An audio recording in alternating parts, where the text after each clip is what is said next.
So the orchestra is a large group of improvising musicians. So with such a large group, it can be difficult to control how they operate. The tendency is to cacophony, and it has to be controlled somehow.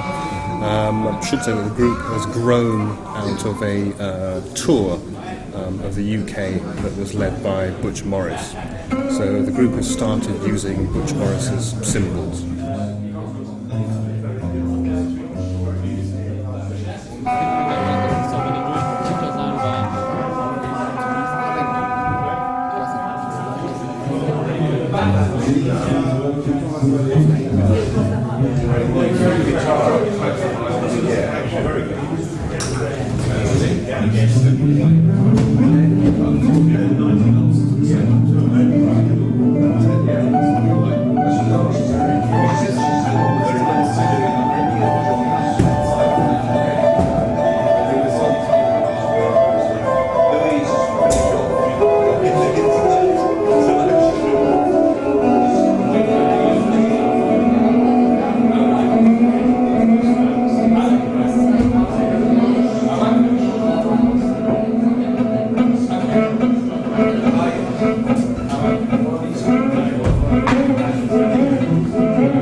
Initially, the use of hand signals to kind of indicate when someone is to play and when they're not to play at a very basic level.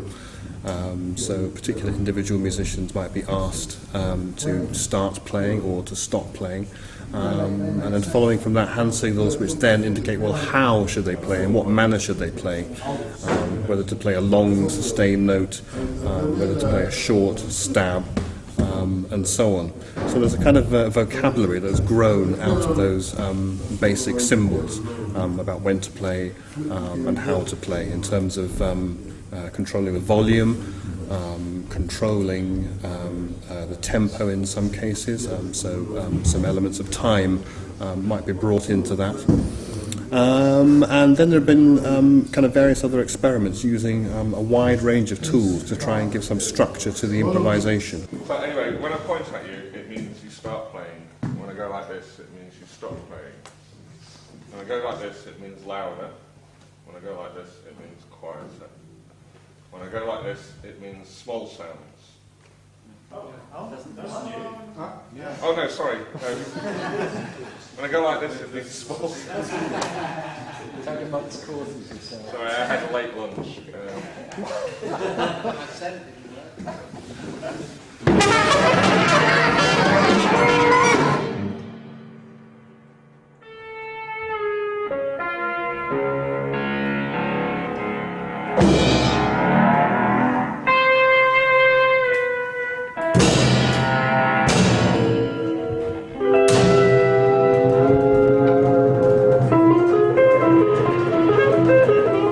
Recently we've had hand signals that have been more about your relationship and your intention rather than how to play.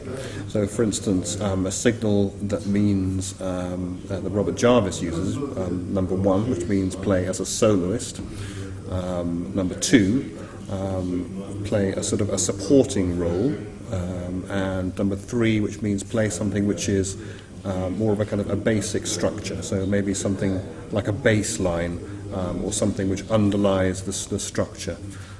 So then it's kind of extending it into kind of not just how to play and when to play, but kind of what is your intention, what is your relationship to other instruments when you play. So yeah, those are sort of some of the ways that we kind of use to structure the improvisation.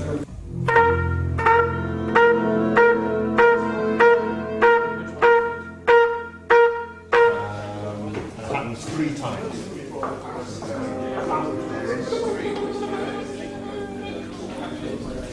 And then cue number 2 is the piano solo. The strings are still carrying on in the rising minor 6. And 3 bringing in the percussion and woodwinds.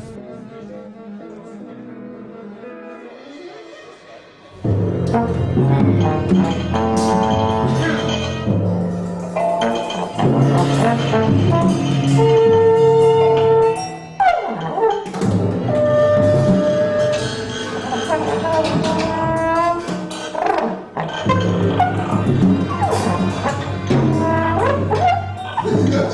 particularly for the string instruments, for the violin and so on, it can be very difficult when the brass instruments are making a lot of noise. Not everyone can hear what the violins are playing.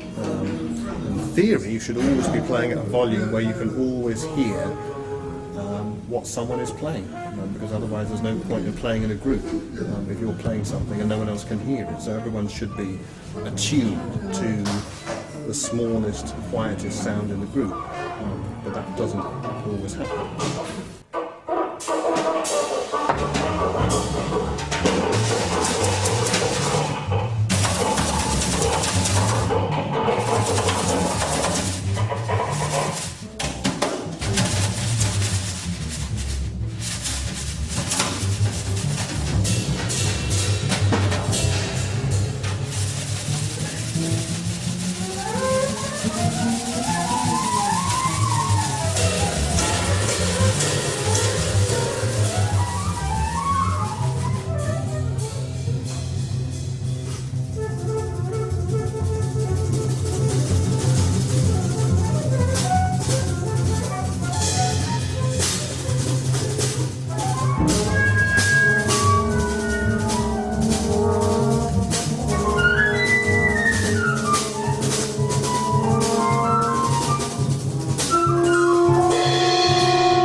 It's funny you say about structure, because every gig I did, I mean, I prepared myself, like in terms of like,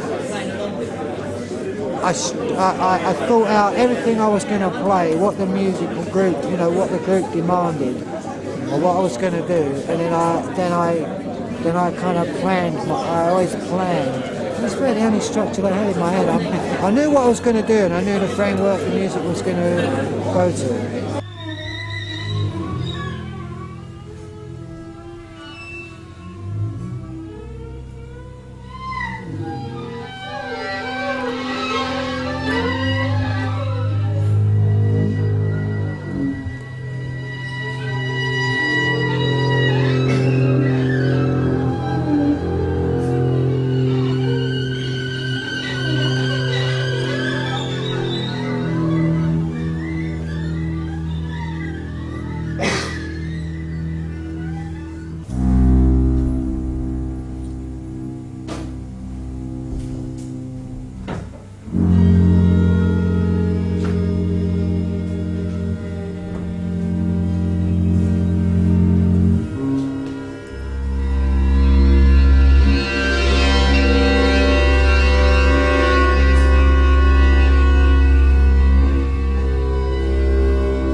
And I remember Mel Davis when we were at the Anarchist Ball. And I turned around one day and they were trying to stop the anarchists and stop the people band from playing. And they were anarchists and they were saying that the music's too anarchic for us. And we were going, "You're anarchists and this music's too anarchic." And they tried to stop the people.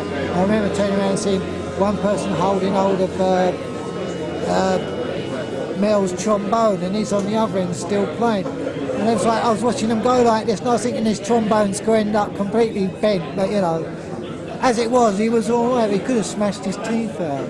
But that was quite weird. We nearly got killed that night. The funniest group was the Alterations. Yeah, and the Alterations with Steve, David Toot and Pete Cusack and myself. And that was just funny because Steve and I used to the funniest thing was we just do funny, I don't know, there's so many funny things, like we were just out to I remember one day he was playing behind a curtain, you know. And that just sounds silly, man, you know. And then when we finished the gig one day, I just thought it was like brilliant where the drums were on a stage, and they wheeled into that. So I just wheeled the drums off, and it was like excellent. You know, Steve kind of pulled back the thing. But they're all silly things. But I can't really think of a funny thing, like something really seriously. I can think of it happening to other musicians, though. But I don't know. That's other musicians. Frank, have you got enough?